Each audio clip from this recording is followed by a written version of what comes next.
Chapter 6: Morals, Modesty, and Manners. The Big Question. What were the Renaissance ideals of how a prince or courtier should act? Niccolò Machiavelli worked for the government of Florence in the late 1400s. He witnessed the Medici family fall from power, and he witnessed the bitter struggles between the city-states in Italy, between city-states and foreign countries, and between the Pope and other rulers. All this fighting among rulers made him think. He thought about how a prince should rule his people.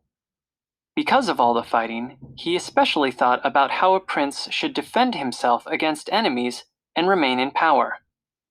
He wrote his ideas in a famous book called The Prince.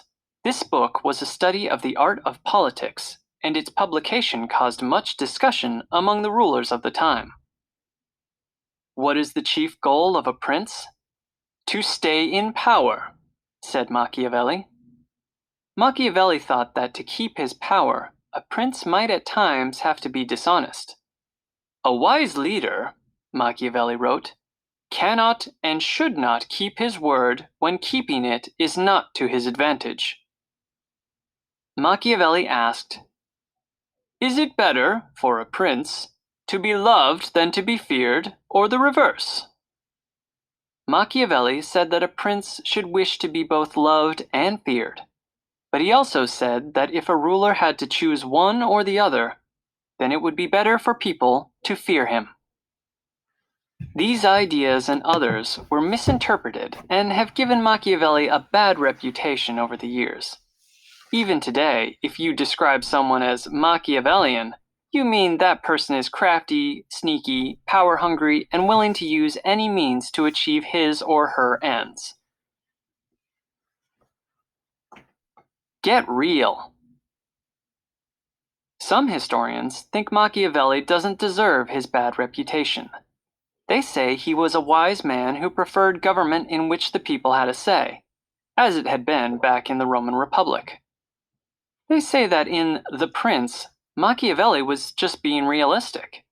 He was simply writing about what men do rather than what they should do, and the challenges of governing a large population. But others disagree. They think that Machiavelli had a too dark and pessimistic view of human nature. They think that people aren't as bad as Machiavelli thought. The Bad Borgias. When Machiavelli wrote about princes who didn't keep their promises, he often had the Borgia family in mind.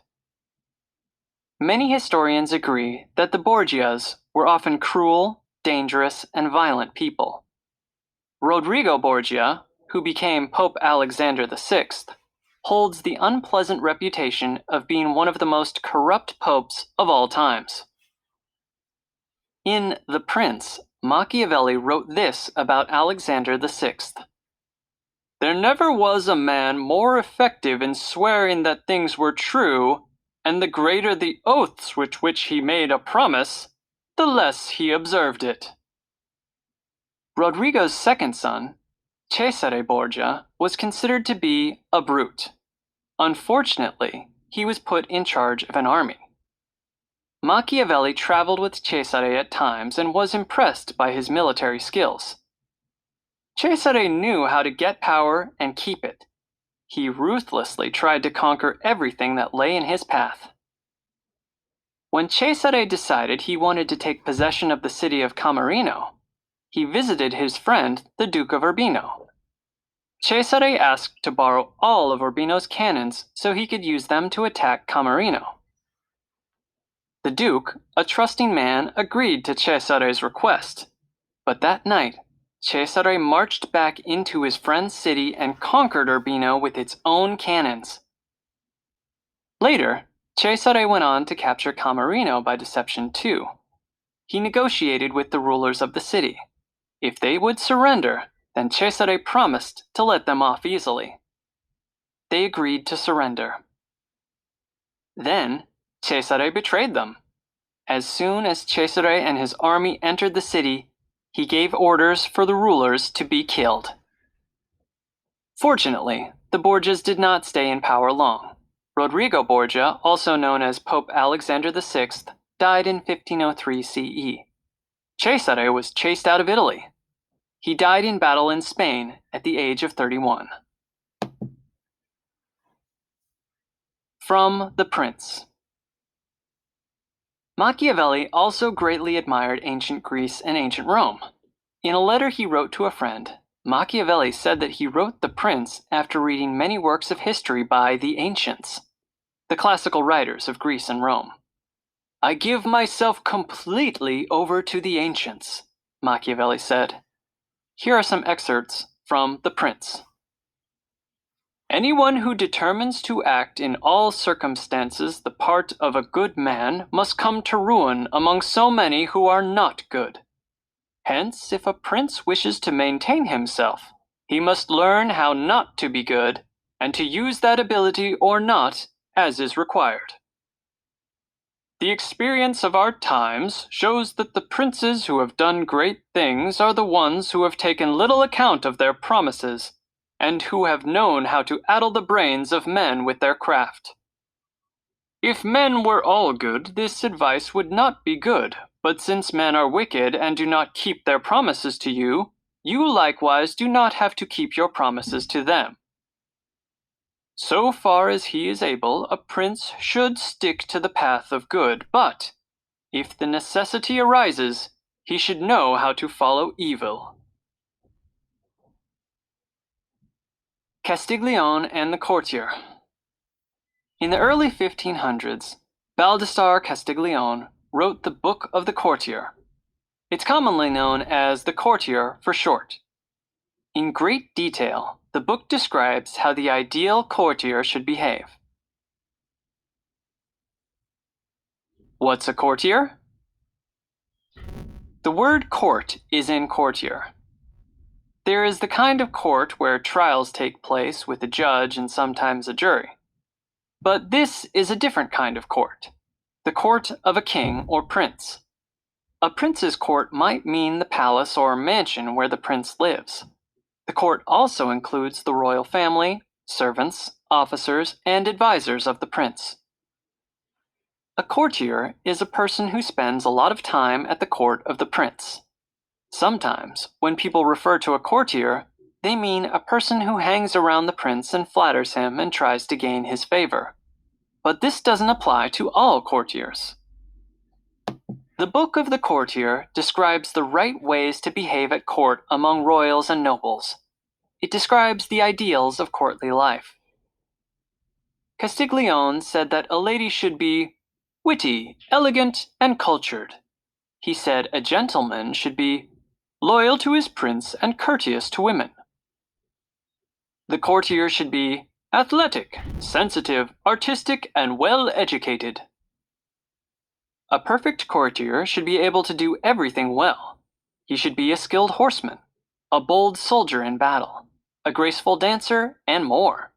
He should be well-built and shapely of limb, not too short or too tall, and he should be a remarkable athlete. He should excel in jousting, wrestling, tennis, and spear throwing.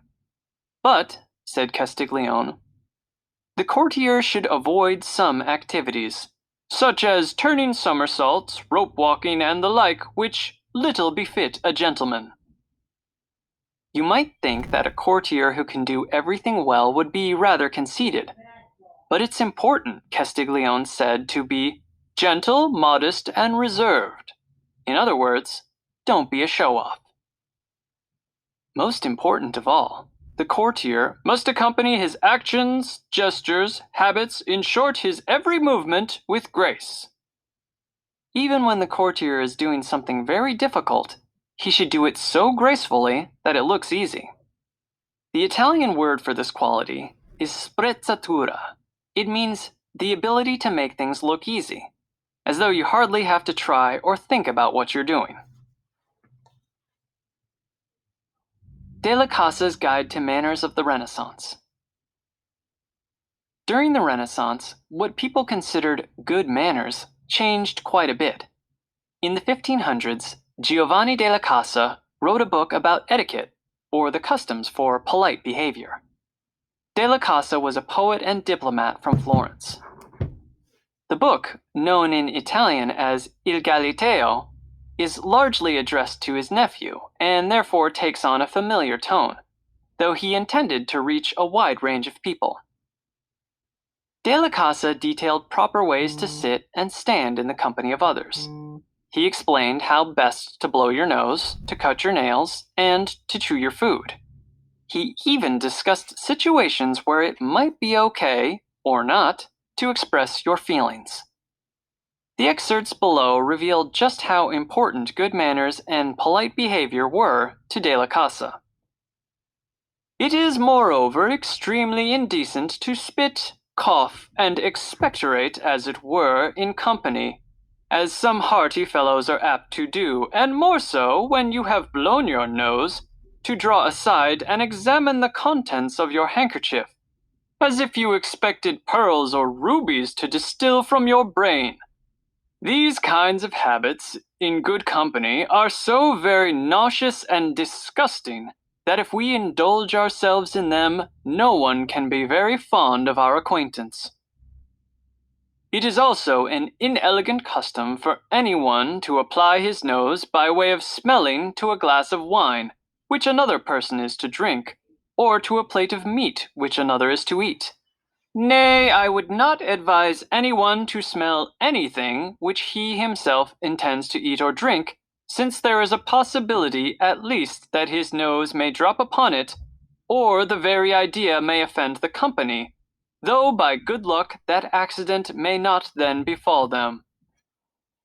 What now can we suppose to say to those people whom we sometimes see thrusting like hogs their very snouts into their soup, so as not once to lift up their eyes from their hands from what is set before them? Who, with their cheeks inflated as if they were sounding a trumpet or puffing up the fire, do not so properly eat as devour their food?